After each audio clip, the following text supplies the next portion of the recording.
everyone. Happy Tuesday. So here we are in reading lesson 2 for the week, and I have my 2 posters behind me. So in Bend 1, we talked all about understanding characters in a series. I'm reading aloud to you, El Ray Jakes is Not a Chicken, and this is book 1 in a series. And again, I said maybe you could download book 2 from the public library with that card you have if you were interested in, if you like it and you were interested in reading the next one. I went back and I did what Lucy Calkins has taught me to do when I started a new book or any book as I read, is I really needed to start to make some observations about characters. I need to do this so I'm keeping track. It was a lot. El Ray met a lot of kids at recess and talked about a lot of things. First of all, what I noticed about this book is El Ray is the narrator. So this is fiction, but El Ray is the speaking and telling the story, which is not usual for you all. Usually in a story there's quoting and talking, which there is here too, but the author is writing about the characters. In this case, the author, Sally Warner, has El Ray, the character, speaking. He is narrating his story for you. So that's a little bit different. So then I went through and just made some observations about characters. I only wrote about 5, like I said, because there's so many who came up. If they come up again, the little girl who likes to eat, or his actual friends, which I didn't write down there. If they come up again, I'm going to add them to the list. But I wanted to concentrate on what I knew were really important at this point. What I've seen is really important. You can see my top row. El Ray, Jared, and Stanley are having issues, a war, he calls it. And then my assignment to you was to go back into anything you're reading and keep a list of any vivid words, something that caused pictures for you. And I went through and I put, Jared says he is made out of sticks, and I'm sorry, not Stanley. El Ray says he's made out of sticks while Jared is made out of logs. And that's a really big visual for me. The fact that he called his muscles ping pong balls were also a visual for me. And calling Stanley, saying that his glasses were like mean lizard eyes, was also a good visual. So today, Lucy Calkins is asking us to use the author's precise words to understand the story better. And what I find a lot with her instructions and directions in teaching, which is not wrong, it's just often, we've talked about it before, redundant. So we're doing something and the next day we're doing almost exactly the same thing. And so it can be hard to distinguish what is what. And so when we're talking about vivid words that are giving us a picture, sometimes they are also precise words that are being very specific. I mean, muscles that are ping pong balls is a visual, but also is extremely specific. He didn't say small muscles, which would also give me a visual, but the ping pong ball makes it super specific. A lot of times, if you have to reread something in your head or aloud, it's because you've noticed precise words. And those precise words are telling you how to read it. And when you first read it, you read with your eyes and you say it how you think it's supposed to be said. But then when you actually see the precise words or you read that word, you change it. Remember, when we read, like, the characters are mumbling or whispering or yelling, stop. Okay, so they're precise words in a visual. So today I'm going to read Chapter 2 of El Ray Jakes, and we're going to be looking for some precise words. This is called I Can't Explain. Okay, I can't explain why Jared and Stanley started their war against me, but who cares why the war started? Details like that don't really matter, not when someone is secretly grinding his fist into your ribs. I know when it began, though. It began 2 weeks ago, right after Christmas vacation. Why don't I tell somebody what's happening? Because it wouldn't do any good, and here's why. And I want you to look. He made a list. Do you notice how he's talking? So he's the one narrating. He made a list, 4 reasons.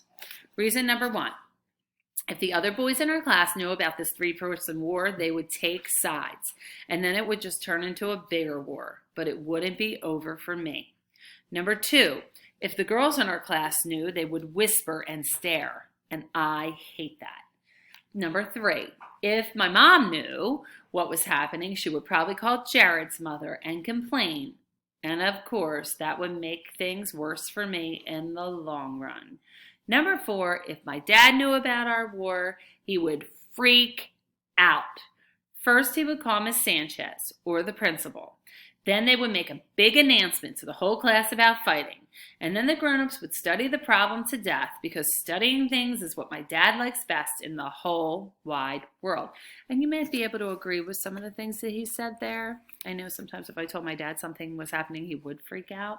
So just noticing the way the word freak is also written, its print would be something very precise to this, so I could put that down.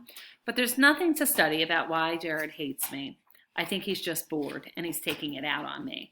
Or maybe beating me up was Jared's New Year's resolution.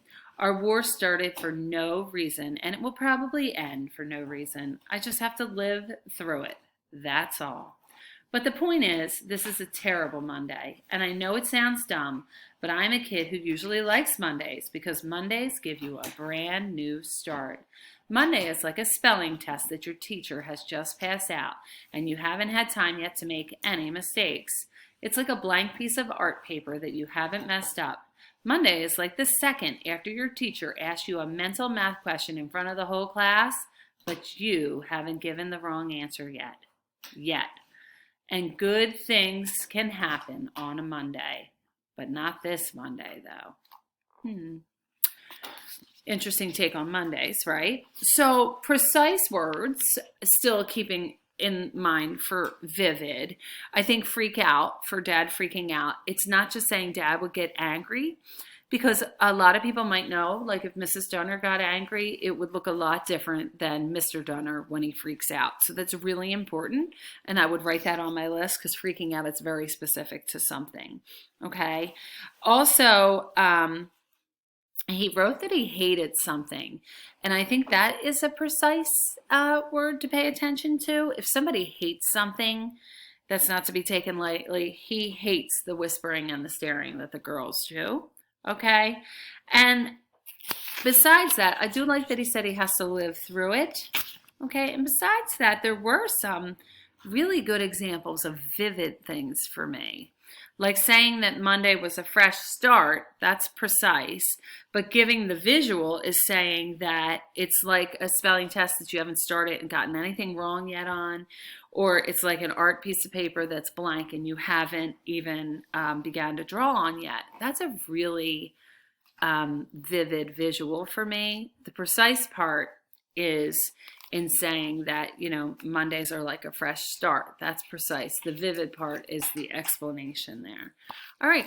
So today when you read, you're going to go back in to your reading again. If you are just adding to what's vivid, that's fine. If you see any precise words, and I'm going to tell you, I have less than vivid right now. If they're speaking and someone's speaking in a certain way, that would be really precise. I told you the word freak. And freaking out is very precise. Like I know I can say angry, but freaking out is very specific to a kind of anger that would happen or a kind of display that would be there. And I like fresh start because I think that is very specific to how he feels about Monday. And then if I want to go back and add to vivid, I would put the examples of what that meant. You know, your spelling test, you haven't failed yet and all of that. Okay, guys, go ahead and do it. So you're going to read for your time, and then you're going to either be adding precise words or vivid words or both. Give it a try. It's something new today, or you're continuing your list from yesterday as you read on. If you're starting a whole new book, for those of us who are reading smaller books, just do that. Get a new page, write the title up top, give me some vivid and some precise words. All right, I'll see you later. Keep up the good work.